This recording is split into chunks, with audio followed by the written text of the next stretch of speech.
Hey YouTube, I'm Lucky, and in today's YouTube video, we're going to be talking about a very hot topic, which is in regards to Destiny 2 and Bungie's development team, a phrase that's been trending on a variety of different sites, which is Sunset Luke Smith. This is on the Bungie forums, this is on Reddit, and there's even a petition on change.org titled Sunset Luke Smith. And along with that, the hashtag Sunset Luke Smith on Twitter actually has hundreds and hundreds of tweets in regards to the topic. So let's dive right in. What is the community asking for and why are they so upset? Now, obviously, when you say Sunset Luke Smith, this is kind of a passive-aggressive way of saying fire Luke Smith from Bungie, which I will say is a bit extreme, okay? You may not like or agree with all of the opinions of the Bungie devs, but to outright call for one of the main devs to be fired is a bit wild, and I understand where this is coming from. This entire thing started with this article from Polygon where they're interviewing Luke Smith, and he talks about potentially getting rid of some supers in order to make the subclasses function similarly to the way that the stasis subclasses work right now. He says in this article, "It's much easier for me to look at Nova Bomb and say that Nova Bomb is like IP defining," said Luke Smith.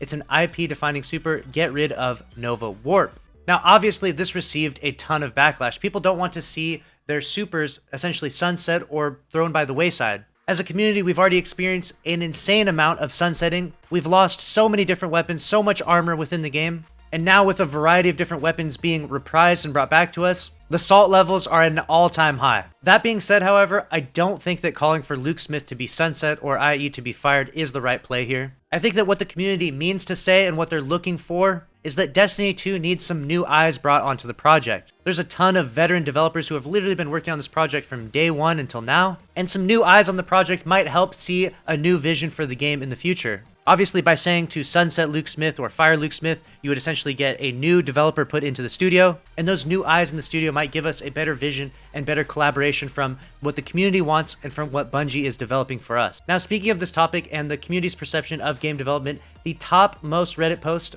for the official Destiny Game Reddit page is actually this topic right here. The community doesn't understand game development, a very long post from a game designer. Now, obviously, this is the top post, 8,800 likes. What I'm going to do is read a few excerpts from this to get a better perception of how game development works and create a conversation in the comment section of this video so that perhaps we can all understand why there's such a big disconnect from what we, the community, want and from what Bungie is delivering to us.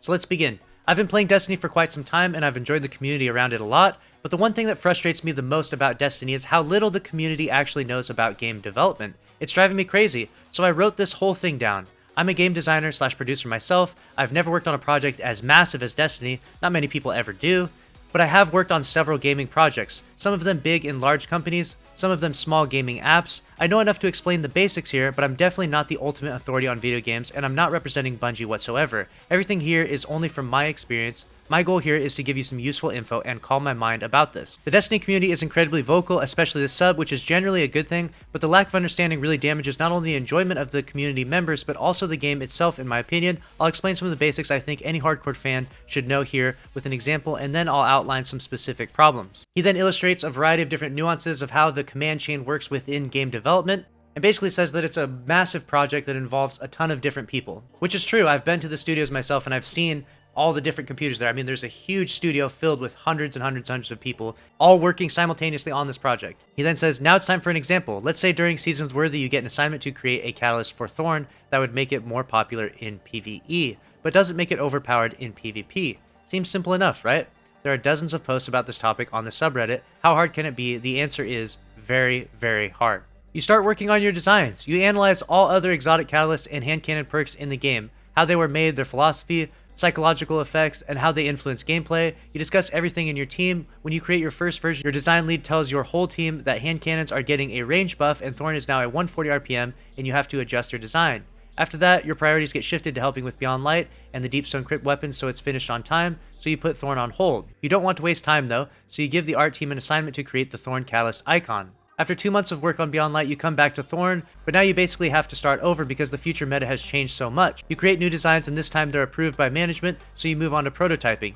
Developers are way too busy debugging and QA testing Beyond Light, so they have no time for Thorn, and that task gets put into their to-do list. You have no choice but to move on to your other tasks and start working on other weapons for Seasons 13 and 14. When development finally starts working on your Thorn, they find an exploit in your design that would allow it to 2-tap in PvP. You have to rework it again and hope they'll have time to implement this in time. They don't, and the Thorn Catalyst now officially misses its deadline and is pushed from Beyond Light.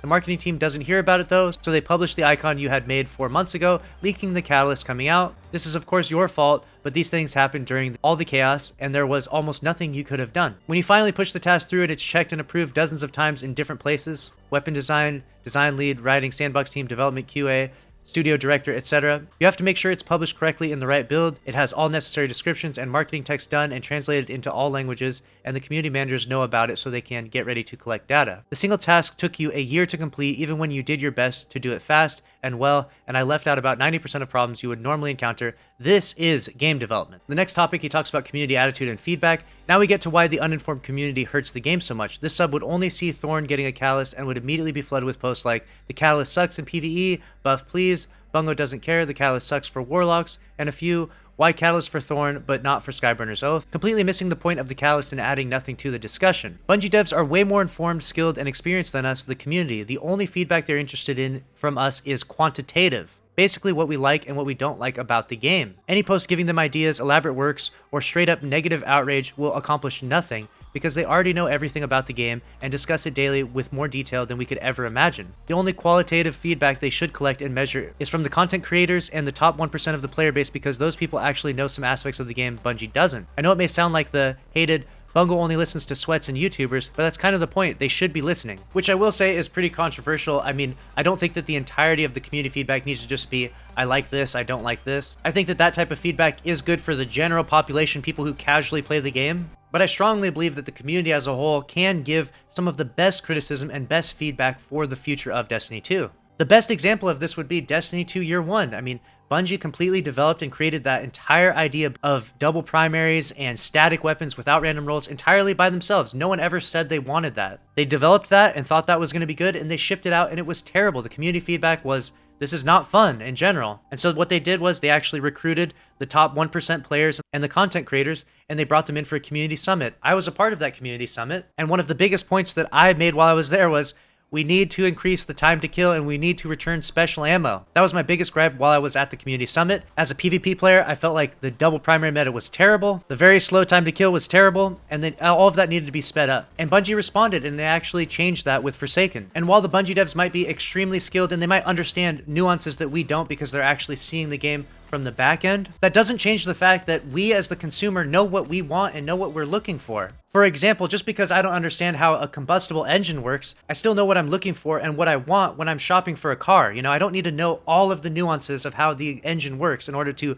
pick the proper car for myself. And it's very important to allow that consumer opinion to guide your decision-making process when making future products, and in this case, obviously, we're talking about a game and how the game should be developed in the future. I really feel like the community's opinion shouldn't be held to such a low standard. His next big topic that he talks about is reasons why things suck. The first is, the biggest reason that influences everything, Bungie is a company owned by a group of shareholders that will always force the studio to grow and provide more profit. With every extra dollar, the value of the company grows and the board of directors gets richer, and because of the super predatory capitalism we live in now, Bungie has to justify every single decision with a monetary value.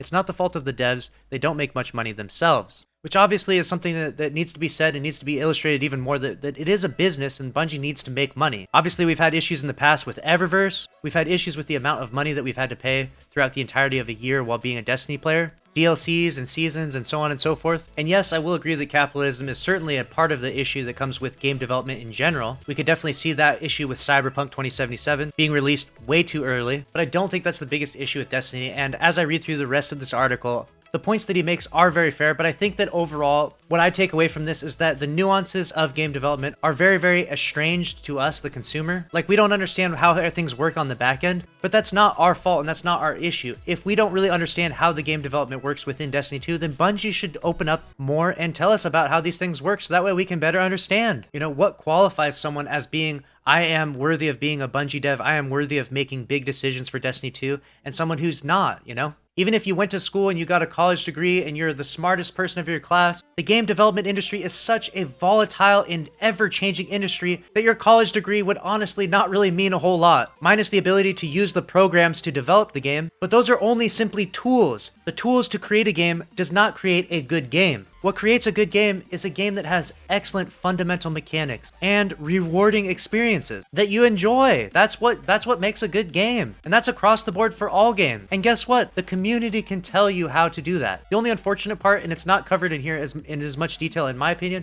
The only unfortunate part about feedback is that we're not all on the same page. There are people out there, believe it or not, there are people out there who thought that Destiny 2 Year 1 was good and fine and it was fun. It was, for some of them, it was their very first experience into the world of Destiny, and they thought, yeah, this is great, I like this, I enjoy this world. And that's the part that's frustrating to me, is that we're not all on the same page. I can say something like, I really think that freezing people in the Crucible is completely broken and not fun, and a ton of other people will agree with me, but then there will be a ton of other people on the complete opposite side to say, no, I love freezing people, it's awesome. It mixes up how bland Crucible gameplay has been for so long, and so on and so forth, and it's just like, it's so frustrating just having such a difference of opinion. And so in conclusion, and to summarize this video, basically, we as a community don't understand all the nuances of game development, but that aside, there are so many other nuances to game development and to the gaming industry that it is impossible to say that this is the right thing to do and this is the wrong thing to do when it comes to any decision. There's no opinion you can post on Reddit or any forum out there that will not receive some backlash or a counter opinion. And that's just simply the nature of the game because it's such a complex game with so many moving parts. So in conclusion, I think what we need is more tolerance and to understand that in the end,